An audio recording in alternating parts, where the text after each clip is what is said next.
dynamically defend against WLAN threats. To be very, very clear, I am not the security product manager.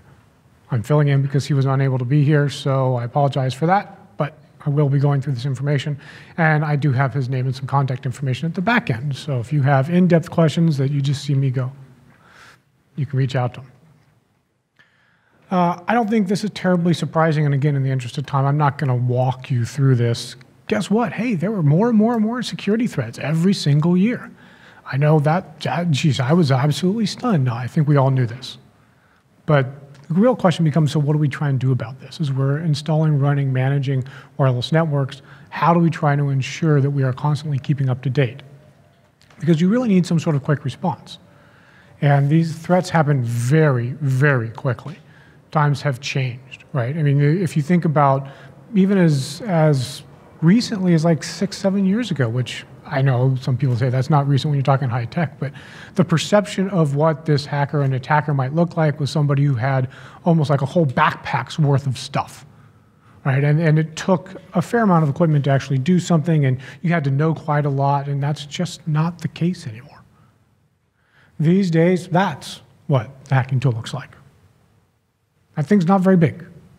It's about this big. For those who haven't actually seen or played with a pineapple, probably, actually, show of hands, how many people in here have played with a pineapple directly? Thank you for not bringing them. Well, we don't know that yet.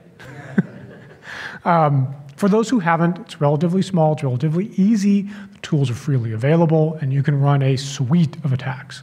So Karma attack, which is what's represented here in, well, I love our lime green colors, but apparently they don't show up very well on the projector. The basics of the Karma attack is the gentleman says, oh, you know, I feel like eating an apple, and the orange says, hey, I'm an apple, come over here. And the Karma attack basically says, whatever you want, I'm that. Come on, associate to me. You know you want to associate to me. And basically you get somebody on board, they can't tell the difference, particularly if you back end that pineapple onto a real network and you don't realize that you're on somebody's network that is not really the network you thought you were on. And this can be exacerbated by some of these devices like my lovely cell phone, which the only way I can tell it to forget a network is if I'm on the network already. Thanks, Apple. But that causes problems because it means that if this phone sees something it thinks it wants, it's just going to attach to it.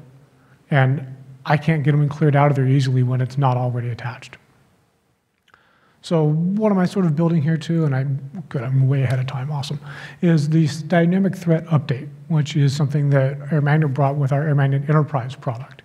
For those who aren't familiar, the AirMagnet Enterprise product is an overlay security solution to actually allow you to watch for security threats as well as performance threats in your environment and give you automatic updates and automatically detect those for you. What we allow you to do with our new DTU mechanism is we'll actually push new updates to any threats that are happening on Wi-Fi. We've been doing this roughly monthly for a while now. And your AME server is just going to go check to see if there's a DTU. And if there is, it's going to pull it.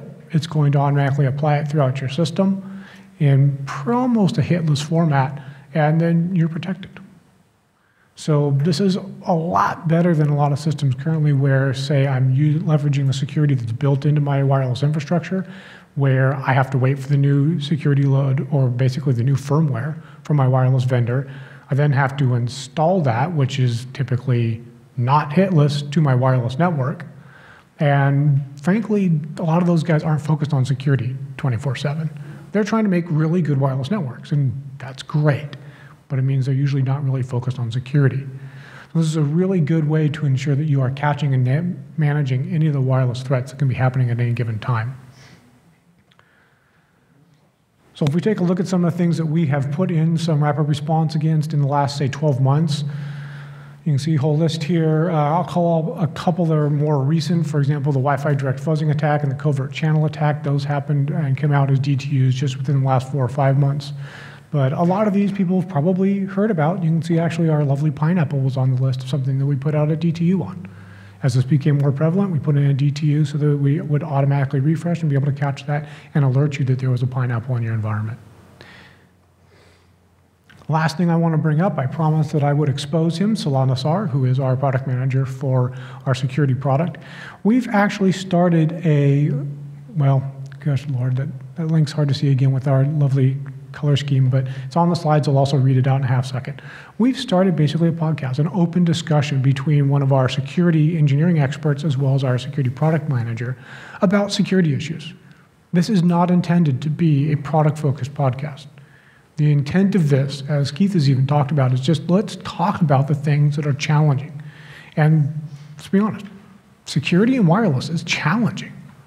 So the idea was, hey, let's start having that discussion out in a forum where anybody can get to it, people can listen to it, and people can kind of get some perception around what's going on in wireless security and get some good information.